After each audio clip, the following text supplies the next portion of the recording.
तो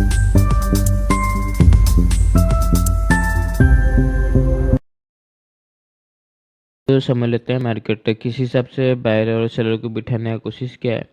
अगर देखें तो मार्केट दोनों इंडेक्स निफ्टी और बैंक निफ्टी दोनों अपना प्रीवियस ऑल टाइम हाई को ब्रेक करके न्यू ऑल टाइम हाई बनाया और उसी में दोनों क्लोज हो गए, मतलब बहुत ज़्यादा पॉजिटिविटी है।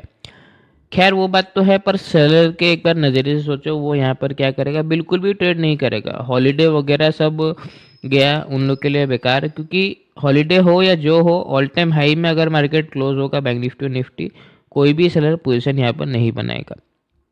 ये 200 का लेवल एक बार भूल जाओ, कुछ काम नहीं आने वाला है। पर खैर ऐसा तो नहीं। अब मार्केट को देखो, एक बात याद रखो, सेलर का ज़रूरत है। मार्केट वन साइड काम नहीं करता है, याद रखो। ऐसा चार्ट में सिर्फ बायर आएंगे, सेलर नहीं आएगा। तो इसका मतलब ये नहीं कि मार्केट गिर जाएगा। मार्केट गिरने के लिए बायर प्रॉफिट में है। गिरेगा कैसे? 60,000 का जब तक डाउन साइड में बायर को मार्केट गिराएगा नहीं, ब्रेकडाउन वगैरह नहीं करेगा, बायर निकलेगा नहीं। तो बायर प्रॉफिट में है, तो मार्केट क्या कर सकता है? देखो, सेलर को इनवाइट करने के लिए अभी देखो, फ्लैट ओपन अगर मार्केट हुआ, फ्लैट ओपन में अगर सब बोले मान लो ब्रेकआउट वगैरह किया, तो मार्केट में रिवर्स एक आ सकता है।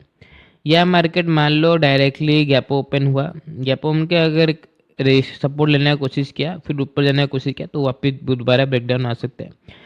मतलब पहला मोमेंटम नेगेटिव आ सकता है। ऐसा क्यों? क्योंकि फ्रेश बायर आने की कोशिश करेंगे और कुछ वीक बायर हैं जिनका एसएल इधर ही आसपास ही है, तो उनको मार्केट निकलने की कोशिश कर सकते हैं। मेजर गिरावट के लिए मत देखना, क्योंकि हल्का फुल्का मार्केट फ्रेश बायर को निकाल के दोबारा अपसाइड का मोमेंटम कर सकता है।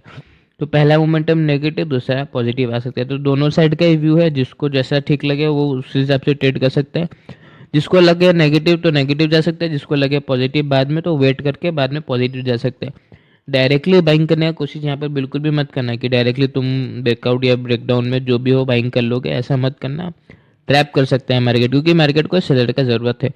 और एक बात भी है, एसएल हंटिंग का सेटअप में हम लोग को लगता है कि एसएल तो नहीं है सर, अपसाइड मार्केट कितना ऊपर जाएगा।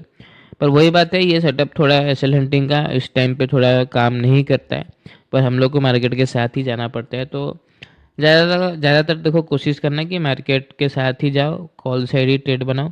पर जिसको रिस्क लेना है, जैसे मैं थोड़ा बहुत रिस्क लेता हूँ, तो फ्रेश बायर को टारगेट करने के लिए पोजीशन भी बना सकता हूँ। बाकी आपको जैसा लगे आप उसी हिसाब से ट्रेड कर सकते हो। याद रखो, थोड़ा सा ज़्यादा रिस्क रहेगा क्योंकि ऑल टाइम हाई पे मार्केट है। धन्यवाद।